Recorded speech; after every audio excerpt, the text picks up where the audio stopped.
গতকাল একজন পেশেন্ট এসেছিল। সেই পেশেন্টটা হচ্ছে গিয়ে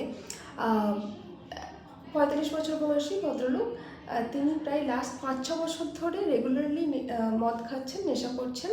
তবে তার বক্তব্য তিনি এটা সামাজিকভাবে মদটা খান, হয়তো বন্ধুবান্ধবদের সাথে, কখনো কখনো একাও খান, কিন্তু তিনি চাইলেই এটা ছাড়তে পারবেন। তিনি নেশাগ্রস্ত হয়ে পড়েছেন সেটা তিনি মনে করছেন না।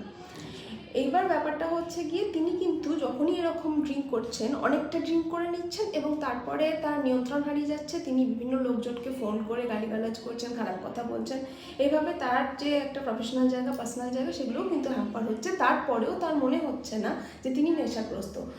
তার মনে হয় যে তিনি চাইলেই এটা ছাড়তে পারবেন, তিনি আসক্ত নন। তো যেটা হয় আর কি, মানুষ বুঝতে পারেন না যে তিনি আদৌ নেশাগ্রস্ত হয়ে পড়েছেন কি পড়েননি। তো তুমি আমাকে কয়েকটা পয়েন্ট বলো, যে পয়েন্টগুলো শুনলে সাধারণ মানুষ এটা বুঝতে পারবেন যে তারা আসলে নেশাগ্রস্ত হয়ে পড়েছেন এবং এরপর ট্রিটমেন্ট না নিলে জিনিসটা আরও বাড়াবাড়ি জায়গায় পৌঁছতে পারে। 4টে কোশ্চেন করা উচিত নিজেকে।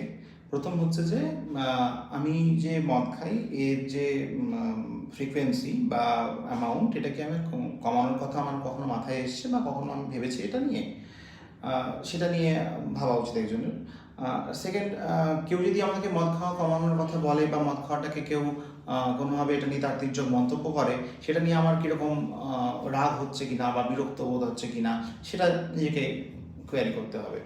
এবং থার্ডলি, আমার কখনো গিল্ট ফিলিং হয় কিনা, মদ খাচ্ছি, মদ খাওয়ার পরে প্রচণ্ড গিল্ট ফিলিং, কেন খেলাম বা কী করলাম, এটা নিয়ে একটা অনেক সময় প্রবলেম হতে পারে।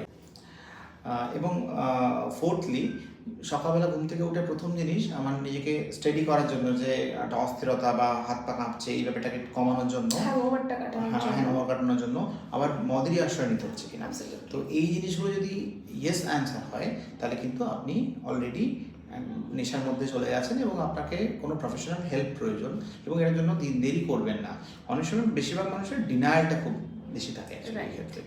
তো আমাদেরকে এটা মাথায় রাখতে হবে, এই প্রশ্নগুলোর উত্তর যদি হ্যাঁ হয় তাহলে কিন্তু অবশ্যই চিকিৎসার প্রয়োজন পড়েছে এবারে।